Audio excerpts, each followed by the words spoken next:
Hello and welcome there. Today's story is a real delight. It's about a clever little mouse who dares to dream big even when the world says he's too small. He'll face tricky challenges, make surprising friends, and show us that being kind and brave can lead to the most unexpected adventures. So, snuggle in, get cozy, and let your ears do the exploring. Because our story is about to begin, and it's one you won't want to miss.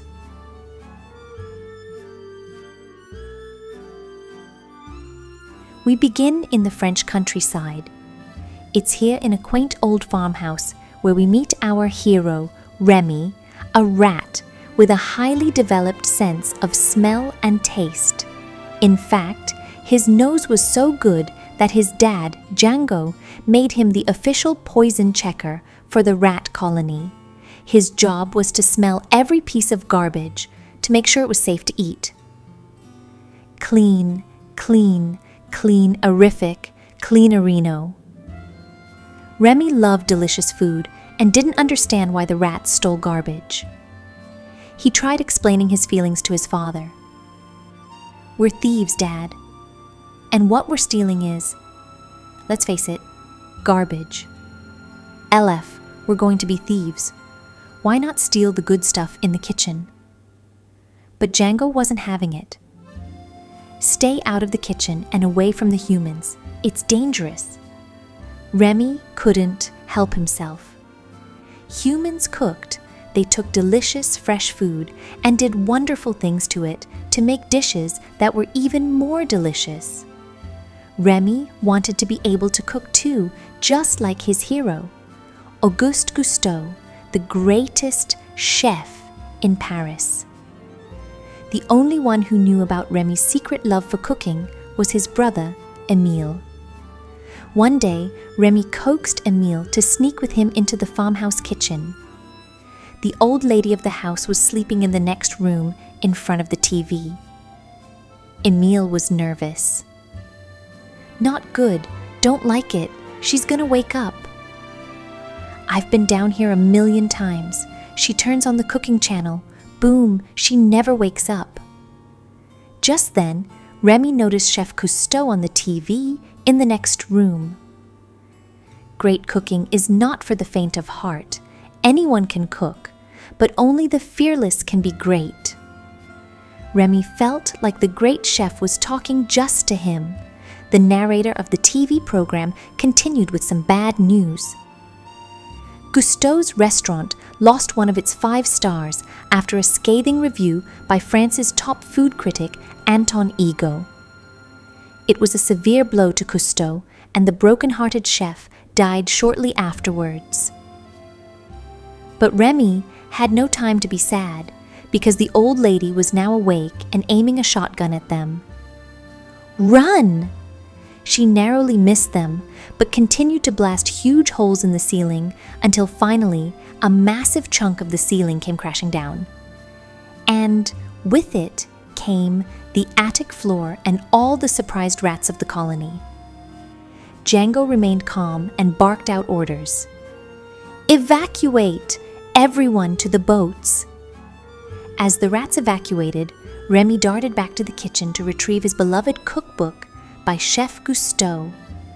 Meanwhile, on the riverbank, Django directed the rats into makeshift boats.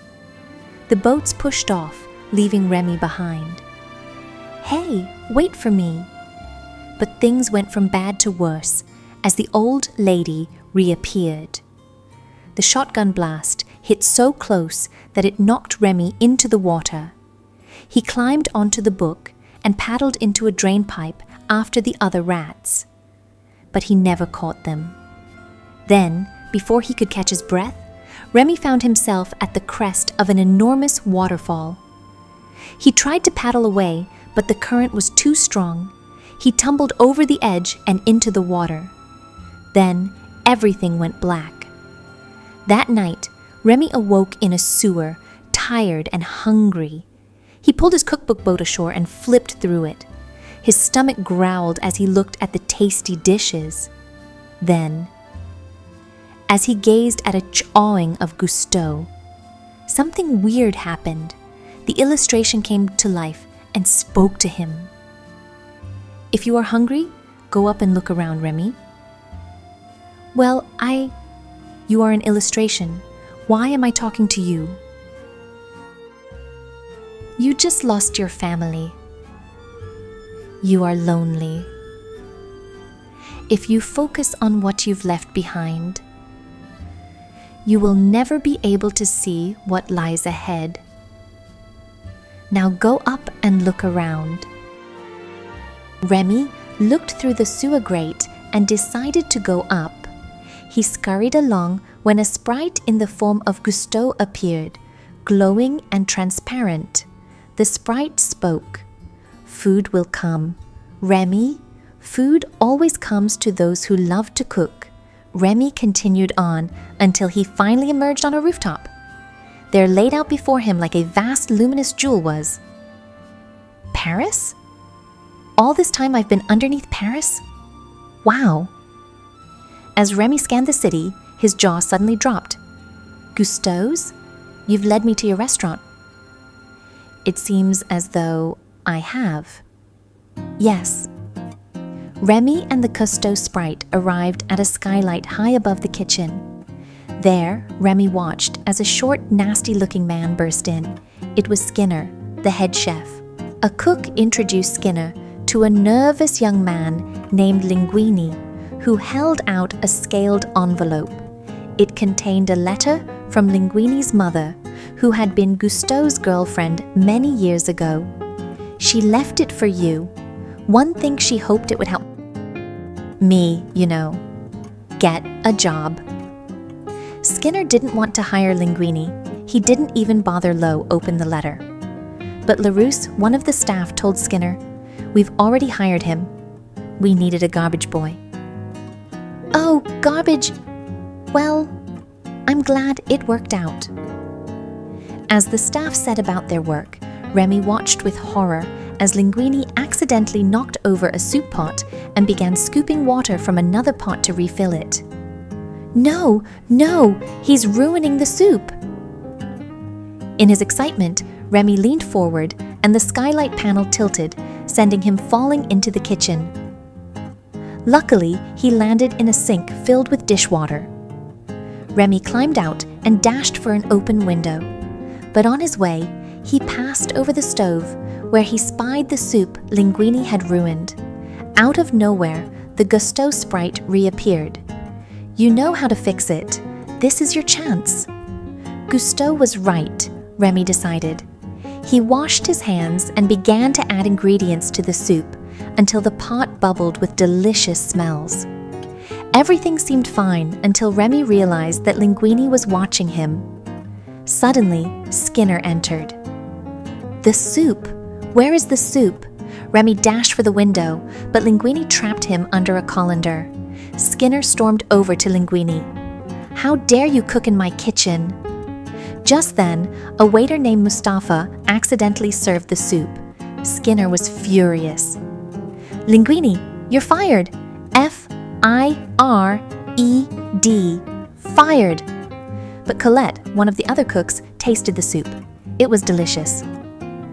A few moments later, the waiter returned to the kitchen. What did the customer say? It was a critic.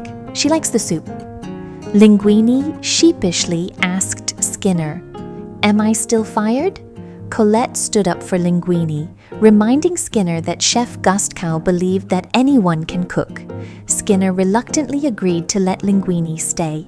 Suddenly, Skinner spotted Remy by the window. "Rat!"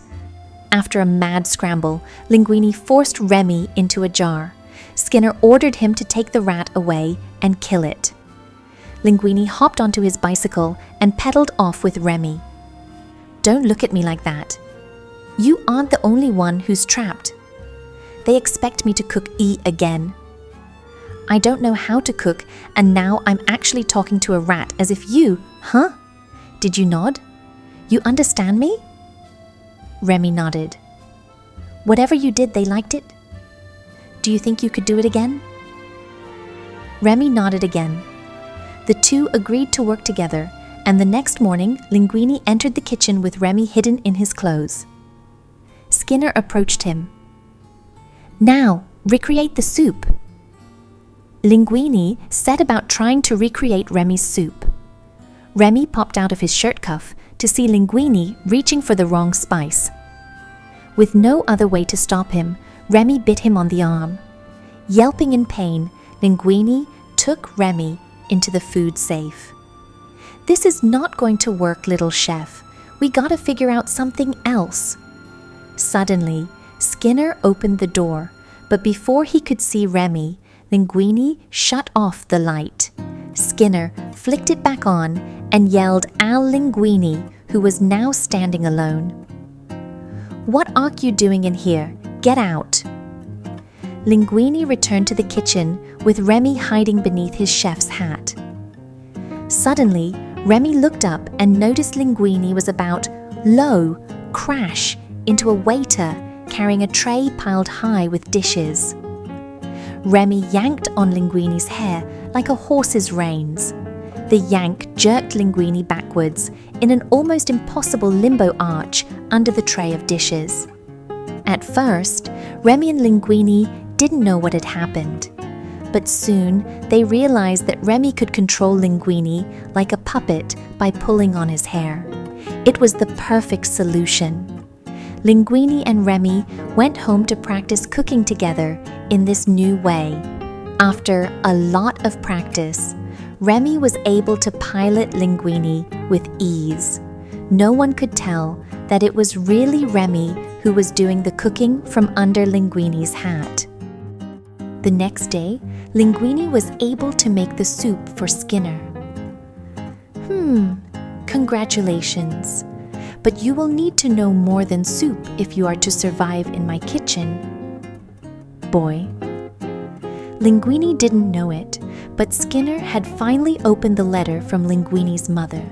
The letter told Skinner a secret: that Linguini was actually Gusteau's son.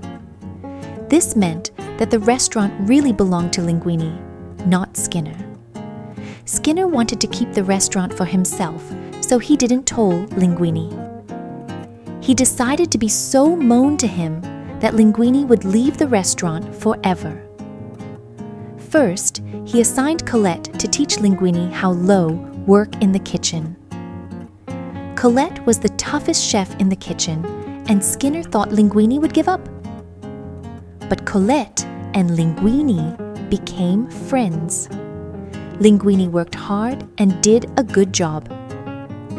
Then Skinner came up with a new plan to make Linguini fail. "Now is your chance to try something worthy of your talent, Linguini." A forgotten favorite of the chefs. Sweetbread à la Gusteau.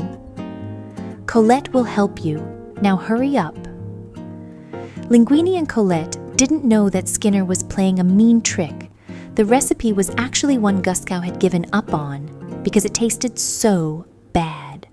But Remy could tell that something was wrong with the recipe, so he decided to invent his own version of the dish.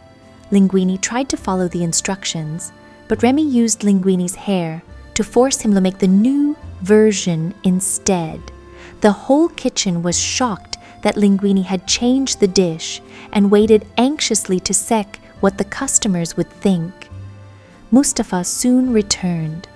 "They love it. I have 7 more orders." Remy was very happy and very proud. That night, Remy was out by the garbage cans behind the restaurant. Suddenly, he heard a noise. What a surprise! It was his brother, Emile. Remy and Emile were thrilled. Both of them had been worried. They would never see each other again. Emile took Remy to visit the rest of the rats, who had started a new colony in the sewer. Remy's father greeted him warmly. "My son has returned." But Remy told him that he couldn't stay.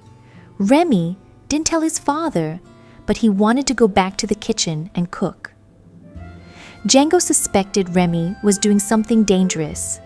He told him to be careful and stay away from humans, But Remy wouldn't listen. I want to make things. I want to add something to this world. And with that, Remy returned to Gusteau's. Later that day, Emile surprised Remy by showing up with a bunch of hungry rats.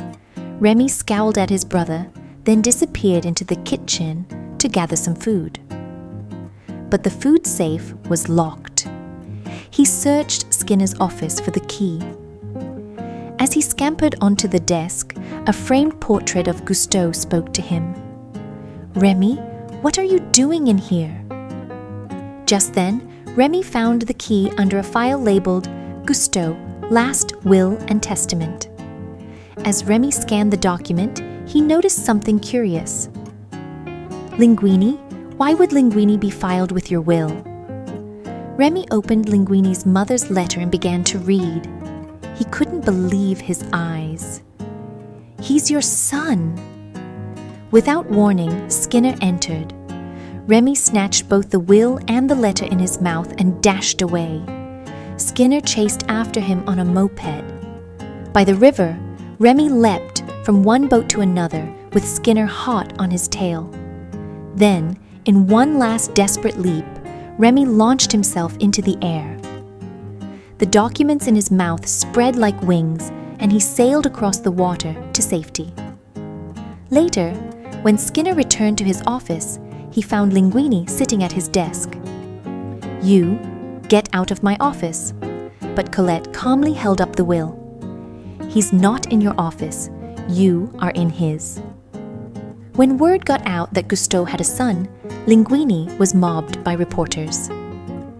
"Chef Linguini, what is the secret to your genius?" Linguini smiled. "I am, Gusteau's son. It's in my blood, I guess." Inside Linguini's toque, Remy yanked on Linguini's hair. Just then, a shadowy figure appeared. The crowd grew still. Linguini recognized the man. "You're Anton Ego." It was the same food critic who had taken away one of Gusteau's 5 stars. "I will return tomorrow night with high expectations. Pray you don't disappoint me." After Ego left, Linguini spoke angrily to Remy. "You take a break, little chef. I'm not your puppet." Unknown to Linguini, Skinner was secretly watching the whole scene from the roof. He was amazed. The rat is the cook.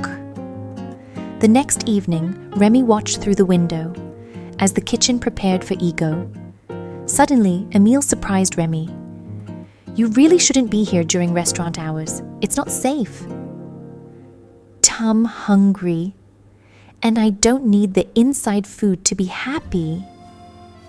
Emile lifted a top, revealing a large piece of cheese. Remy noticed instantly that it was inside a trap, but as Remy ran to knock Emile away from the cage, he fell into it himself. Before Emile could get help, Skinner appeared and locked the trap in the trunk of his car. Au revoir, rat. Meanwhile, Ego had arrived at the restaurant. As the cooks worked in the kitchen, Mustafa nervously approached his table. "Do you know what you'd like this evening, sir? Tell your chef Linguini that I want whatever he dares to serve me. Tell him Lo hit me with his best shot." Back in the cage, Remy heard a loud noise. Remy's dad and Emile had caved in the trunk by pushing stone gargoyles onto it from a nearby cathedral. Django jumped into the trunk and opened the trap. Remy sprung out and raced back to Guskow's. When he arrived, the kitchen was in chaos. Just then, everyone in the kitchen froze. There, in the middle of the doorway, like a tiny gunslinger, was Remy. The other cooks tried to kill Remy. But as they closed in, Linguini threw himself between the cooks and his friend. "Don't touch him. I know this sounds insane. But this rat, he's the one behind these recipes. He's the cook. We can be the greatest restaurant in Paris. And this rat, this brilliant little chef, can lead us there. What do you say? You with me?" The kitchen staff stood silently for a moment, and then one by one, they walked out on Linguini in disgust. Even Colette left, disappointed that Linguini had been lying. Defeated, Linguini sadly went to his office, leaving Remy alone. A moment later, Django stepped out of the shadows. He had seen the whole thing. "I was wrong about your friend and about you." Django whistled and summoned the rest of the rat clan. "We're not cooks, but we are family. You tell us what to do and we'll get it done." Before Remy could speak, the door opened and the rats looked up to see a health inspector staring at them. "Sen, he bolted!" Remy shouted. "Stop that health inspector!" Django barked out orders. "Delta team, go, go, go, go! The rest of you stay and help Remy." Remy took command. Ho had all the rats take a bath in the dishwasher so they would be nice and clean. Then he divided them into groups so each group could work in a different part of the kitchen. "Got to your stations. Let's go, go, go." Linguini put on a pair of roller skates and swept through the dining room as the only waiter. Back in the kitchen, Remy oversaw every detail. "Less salt, more butter, whoa, whoa." Just then, the back door swung open and the bound and gagged health inspector was floated across the floor on a cushion of rats. The rats dumped him in the food safe and slammed the door. The rats were working together like a well-oiled machine when Colette came back to the kitchen. She had remembered Gusteau's motto, "Anyone can cook, even a rat." Remy put the finishing touches on the special dish he chose to make for Ego, Ratatouille. A hush fell over the dining room as the meal was served. Then came the moment of truth. Ego placed a forkful of food into his mouth and closed his eyes. Ho loved it. After finishing his meal, Ego spoke to Linguini. "I can't remember the last time I asked a waiter to give my compliments to the chef, and now I find myself in the extraordinary position of having my waiter be the chef. Thanks, but I'm just your waiter tonight." "Then who do I thank for the meal?" Linguini asked Ego to wait until after the restaurant closed. When everyone else had left, Linguini went into the kitchen and returned with Remy. At first, Ego thought it was a joke, but as Linguini continued his story, Ego's smile disappeared. The next day, Ego's review appeared, and it could not have been more glowing. But the health inspector swiftly closed down Gusteau's. In time, Linguini, with the help of Colette and Anton Ego, opened a new restaurant called La Ratatouille. It quickly earned a reputation as one of the finest in all of Paris. And who do you think was the genius behind its success? That's right, Remy. Which proves that dreams can come true, even if you're just a rat.